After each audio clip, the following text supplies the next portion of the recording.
Hello dear student, welcome back to the channel. आज हम बात करेंगे UGC net JRF paper 1।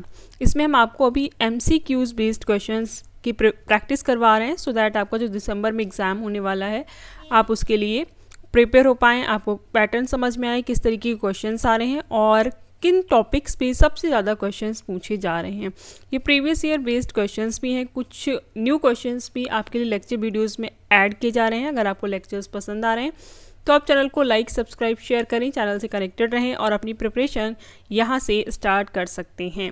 Let's begin with our first question. आइए देखते हैं आज का हमारा फर्स्ट क्वेश्चन क्या है।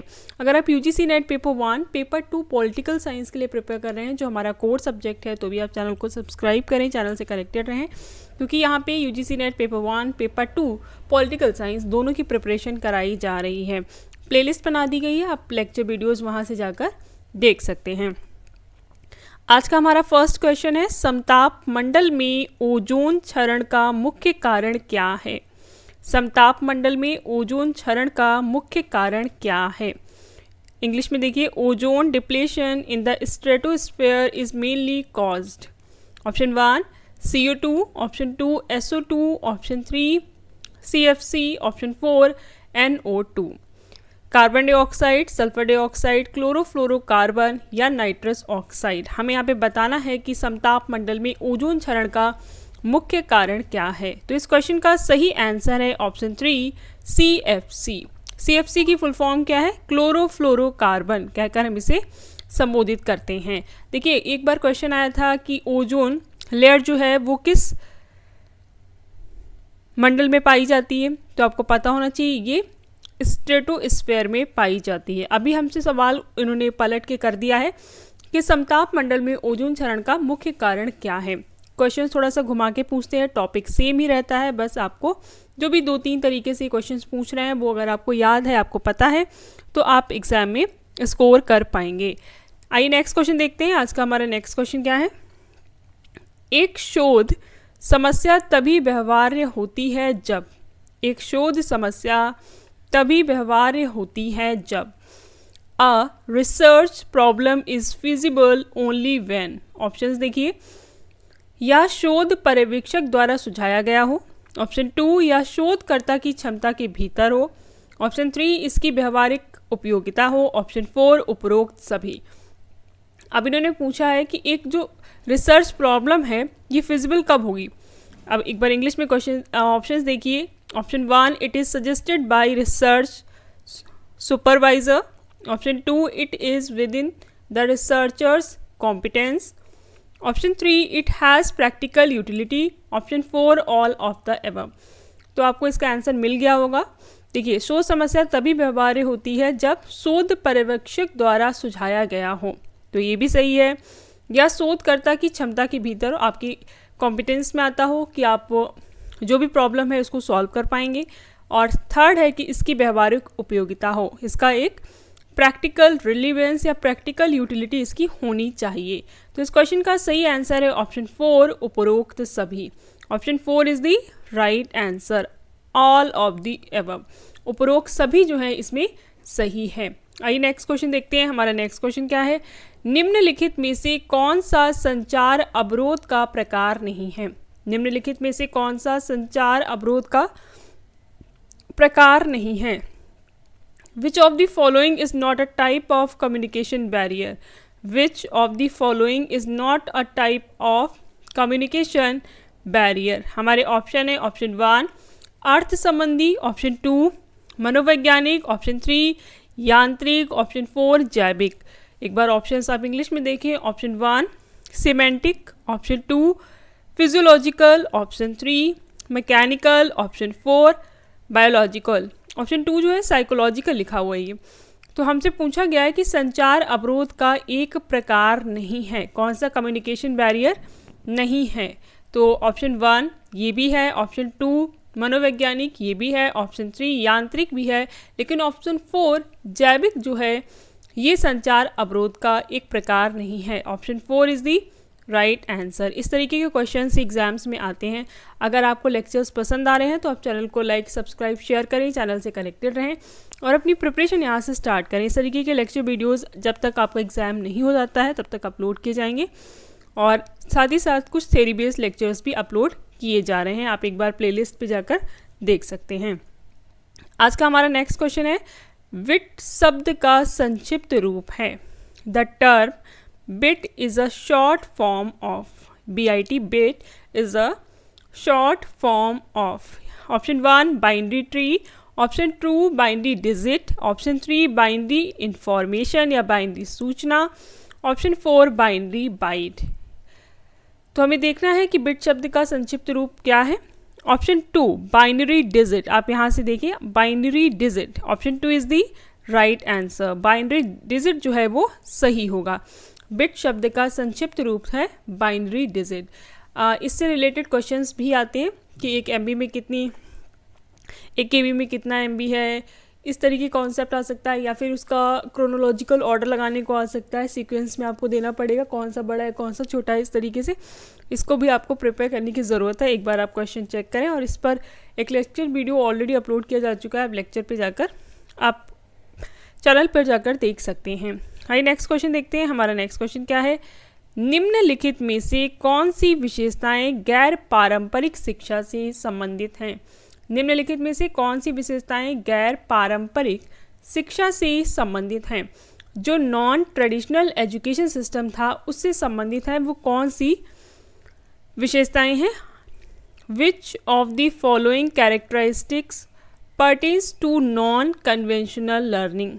अब हमें यहाँ पे देखना है कि गैर पारंपरिक शिक्षा से संबंधित विशेषताएं क्या हैं। ऑप्शन 1 निश्चित समय के साथ परिसर में शिक्षा, निश्चित समय के साथ परिसर में शिक्षा। ऑप्शन 2 शिक्षक केंद्रित शिक्षा। ऑप्शन 3 नियमित उपस्थिति की आवश्यकता। ऑप्शन 4 कोई निश्चित पाठ्यक्रम नहीं। Option 1 on campus education with fix time. Option 2 teacher centred learning. Option 3 requirement of regular attendance. Option 4 no fixed curriculum. तो आपको बताना है कि नॉन ट्रेडिशनल या नॉन कन्वेंशनल एजुकेशन सिस्टम कौन सा था। देखिए, निश्चित समय के साथ परिसर में शिक्षा ये हुआ करती थी, शिक्षक केंद्रित शिक्षा थी, ये भी सही है। नियमित उपस्थिति की आवश्यकता, ये भी ठीक है। कोई निश्चित पाठ्यक्रम नहीं, तो ये आपका यहाँ पे सही आंसर हो जाएगा कि जो नॉन कन्वेंशनल एजुकेशन थी उसमें कोई भी निश्चित पाठ्यक्रम नहीं होता था। Option 4 is the right answer, no fixed curriculum. आइए नेक्स्ट क्वेश्चन देखते हैं। आज का हमारा नेक्स्ट क्वेश्चन क्या है, शहरी क्षेत्रों में वायु प्रदूषण का सबसे बड़ा स्रोत क्या है।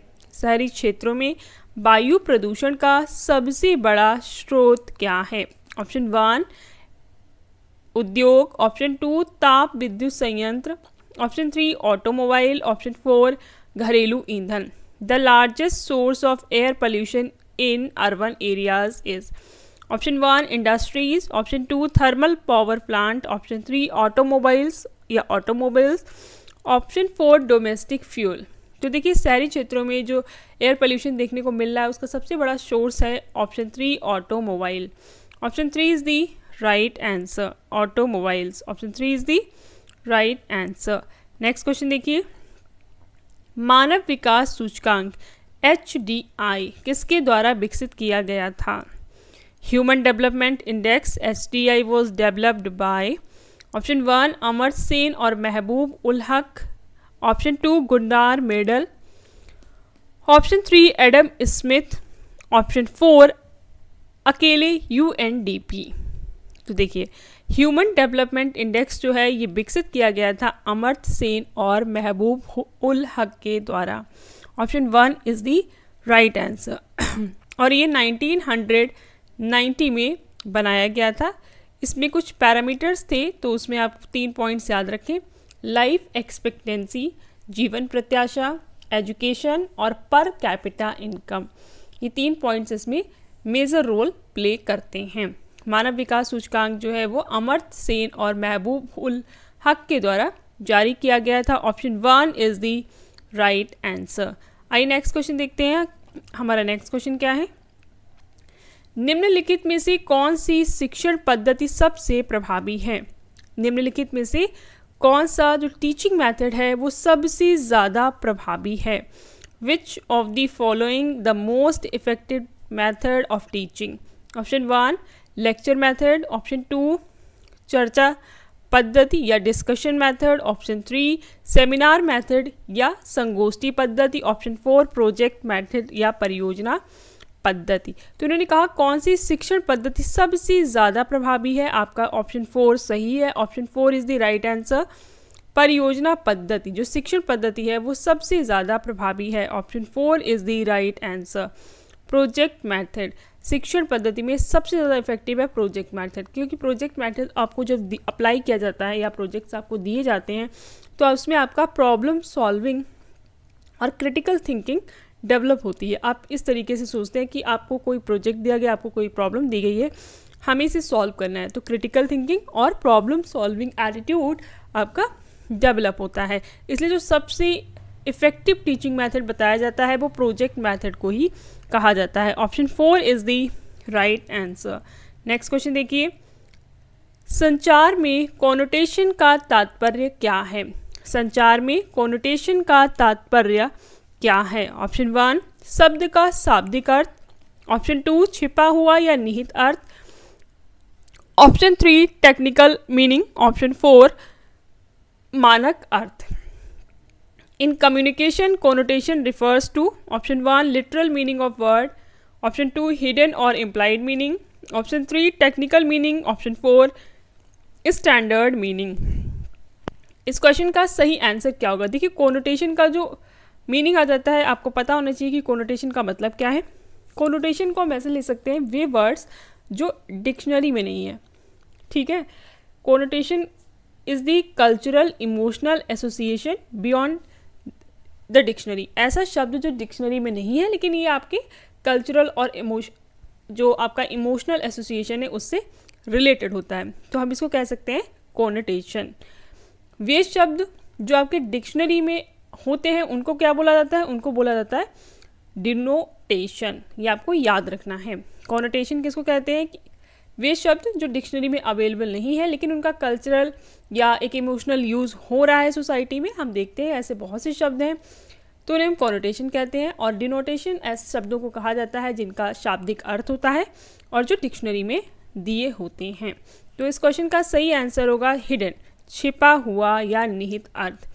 कई ऐसे वर्ड्स हैं जिनका एक हिडन मीनिंग रहता है, तो इसे हम कह सकते हैं छिपा हुआ या निहित अर्थ, हिडन और इम्प्लाइड मीनिंग। नेक्स्ट क्वेश्चन देखिए, हमारा नेक्स्ट क्वेश्चन क्या है? भारत में स्थापित पहला मुक्त विश्वविद्यालय कौन सा था? Which was the first open university established in India? Which was the first open university established in India? तो हमारा इसका सही आंसर क्या है, आइए देखते हैं।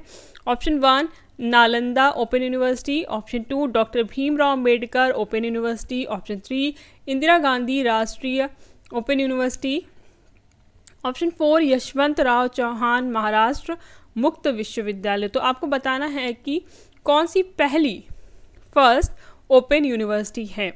तो इसका सही आंसर है ऑप्शन 2 डॉक्टर भीमराव अम्बेडकर मुक्त विद्यालय, doctor Bhimrao Ambedkar open university, और ये 1982 में बनी थी। और ये कहाँ पे इस्टेब्लिश हुई थी?